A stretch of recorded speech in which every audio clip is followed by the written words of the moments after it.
Attributes, skills, perks, all three make up the building blocks of your character. And I'm not talking about those awkward ones you used as a kid, nay, but all three of these lend themselves to your build in Cyberpunk 2077. With 5 attributes, 12 skills, and over 200 perks, it can be difficult to decide which perks are the best to choose. In this video, rather than going through each individual perk or build, I'm going to cover 6 of the absolute best perks for any build. These perks are available to you immediately or at least very early in the game. This will of course be a spoiler-free video with only content from the skill menus or random in-game combat clips. And as always, I like to front-load the information at the beginning of the video so you can find each perk that I'll be covering in the chapters listed in both the timeline and the description. But let's get started on the top 6 absolute best perks in Cyberpunk 2077. Now, before actually diving in on the list, there is one thing I just want to quickly go over for when you're planning your character out. Now, you have got these skills and these attributes here spread across everything, and you also have your total levels. You can find that level, of course, in the upper left corner. You have all of your attributes here and the corresponding skills within. Now, your max level is 50. And your attribute max is 20. You can see that by hovering over here, and on the left side it says technical ability, level 7 out of 20. So what's important to note about that is your perks will cap out at the attribute level. So, for example, technical ability is at 7, so my skills of crafting and engineering can be no higher than 7. So if I jump into, say, engineering here, and I want to get this perk, I can't get it unless I, of course, have 9 in this skill, and I can't get 9 in this skill unless I have 9 in the attribute.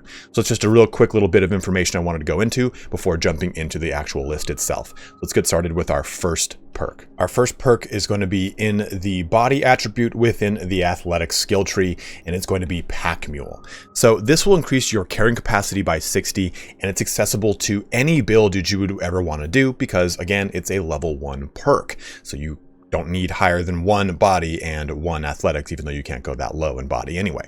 But really, you're going to find out that as you're doing what essentially is the equivalent of a dungeon or a very long mission, or maybe even just spelunking about the open world, you're going to fill through your carry capacity very quick. And if you start with just 3 body, your carry capacity should be around 200.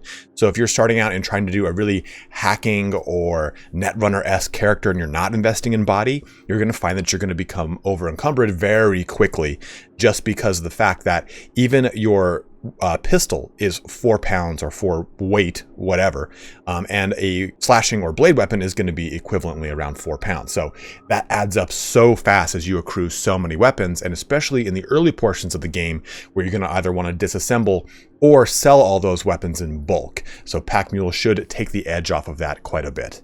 Moving over into technical, and within the engineering tree, we have the passive perk Grenadier. Now, Grenadier is pretty nice because it shows the explosion radius of grenades, and it makes it really obvious where that grenade's actually going to hit. Especially in the early portions of the game, or when if you don't really know, you're not really too sure how much damage or where that damage is going to kick off for a grenade. This will show a nice red outline of where that grenade will do the damage, and it really gives you a good idea of what's going to be hit, where it's going to be blocked, so on and so forth. And you'll find that you'll be using grenades quite a bit throughout the gameplay, especially in the early portions when your damage is not that high or you're dealing with some sort of monsters, not to spoil anything, that are maybe a little bit weaker to certain types of damage that you can't access right away. So Grenadier is a really great perk to get a good head up on some of that damage. Our third perk brings us back into engineering with Can't Touch This. So if you're using grenades, like we already talked about with Grenadier, and you're using Cold Blood to move around the battlefield quickly, Can't Touch This is really important because it grants immunity to all effects from your own grenades. So if you are, say, using a Poison Cloud grenade or doing a flashbang, anything like that, that kind of creates an environmental hazard of sorts, or even just the explosion from a frag grenade, this grants you immunity to it so you don't have to worry about it. And it's a huge, especially if you don't have Grenadier active yet, where you're not going to see where that blast radius is inclusive of.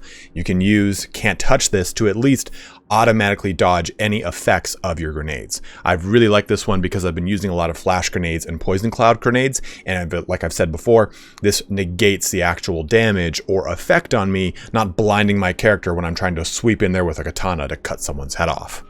Next up is the perk Cold Blood in the Cold Blood skill tree related to the cool attribute.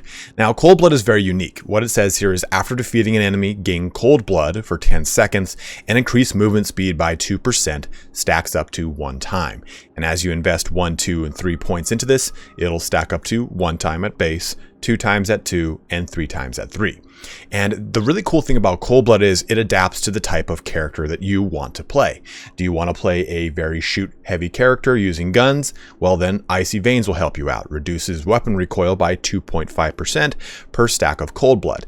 That would totally accumulate up to 7.5% with 3 total stacks. So Cold Blood is always stacking up in your favor, and it can really give you a lot of benefits. Say maybe this one, Defensive Clotting, which would increase by a top level of 20% per stack of Cold Blood, of course equaling out to 60% increase in armor. Or maybe this one up here, which is 7.5% to all resistances. Cold Blood is one of those ones that I think kind of flies under the radar, but it can really bring your build to life depending on if you want to do quick hacking, if you want to do melee, if you want to do guns. There's something for everyone in Cold Blood. And again, like I said, here's your bit for melee, 15% total bonus. Actually, that's a 30% total bonus with melee weapons. I believe this is the one for, there's one for quick hacking. So this will reduce by 6% per stack of Cold Blood on the top level. So Cold Blood is one you shouldn't necessarily sleep on. And I've been using it on my melee build and it's just been crushing stuff. This next one is a bit of a 3-for-1 with all of the crafting perks that are in the crafting section. Now, I'm not talking about every single perk here. I'm talking specifically about the ones that allow you to craft rare items, epic items, and then legendary items. So you'll need a top level of 18 crafting to get legendary items, but you can get the ability to do rare right out the gate. And why this is good is because currently crafting is a little wonky. Some things are better than others. And for the most part, you can't make a ton of awesome items, but you can still make some really good ones, especially in the early game when you don't know where all these awesome items are. Being able to at least craft rare items keeps your character at least a little bit ahead of the curve and allows you to get access to at least cool pieces of armor you might want to keep your hands on and have them of a better quality, rare, epic, or legendary. In future patches and iterations of the games, I imagine that the crafted items will be even better since there's such a heavy perk requirement to get up to Edge Runner Artisan, which is your legendary crafting at, again, like I said, 18 skill points. So you would need 18 technical skill just to crack into this one. But if you're doing a craft heavy playthrough, these are an absolute must. I would also extend this entry into the quick hacking portion of the skill tree to talk about the Hacker's Manual, the School of Hard Hacks, and then the Bart Moss's Legacy, because these will allow you to unlock crafting specs for the same situation. Uncommon, rare, and legendary quick hacks. So, oh, and there's also this one over here, Hacker Overload for the epic quick hacks. So if you are also doing a hacking playthrough and you want to craft your quick hacks, this is where you would find them. I put these all together in the same umbrella of crafting perks because I felt like they belonged, but I think they're all really important depending on if you're trying to do a craft or a hack heavy playthrough. And the absolute best perk on this list is Biosynergy. This is within the quick hacking skill tree of the intelligence attribute, and this one is massive. Like I've said before, even if you aren't doing a pure hacking playthrough and you're using melee or you're using guns, you're still going to be doing quick hacks. I can't tell you how much quick hacking really helps out with engagements, especially the tough ones, or when you're trying to deal with a boss, maybe being able to do some shock damage to a robot, whatever it is, or pinging them to see where they all are, it can really help you out. So Biosynergy is huge because it allows RAM to recover during combat, recover 4 RAM units every 60 seconds. So you don't need to go crazy on this one. Just scale it up to the level of RAM that you personally have. And your RAM will scale based on your cyber deck and your actual intelligence skill. If we look at the intelligence skill right here, it'll say cyber deck RAM capacity by 4% is increased with each point put into intelligence. And then if I jump over into my inventory and click on cyber deck, base RAM size for this one is 2, but whenever you go to a Ripper dock, you can upgrade these to have a higher base RAM size, and then your intelligence attribute adds to it. So since my RAM, I think, is only 4 or 5, going above the initial skill here in quick hacking with Biosynergy 1 doesn't really benefit me. Jumping up to level 2 is just going to increase my RAM recovery to 8 RAM units, and I don't even have that. So only scale this with the amount of RAM that you personally have access to, the first, second, or third tier. I believe it's 4, 8, and 12 respectively. But this should help you out when you're trying to maximize your RAM usage in combat, and allows you to, especially for longer engagements, use more of your quick hacks. So hopefully this gives you a better breakdown of some perks that are going to slot into any one of the builds that you would like to access. Like I said, for the most part, all of these are accessible on level 1, for the exception of your crafting perks that require you to go a little bit heavy in that direction. And if you're already planning to do that, then you're already in your wheelhouse.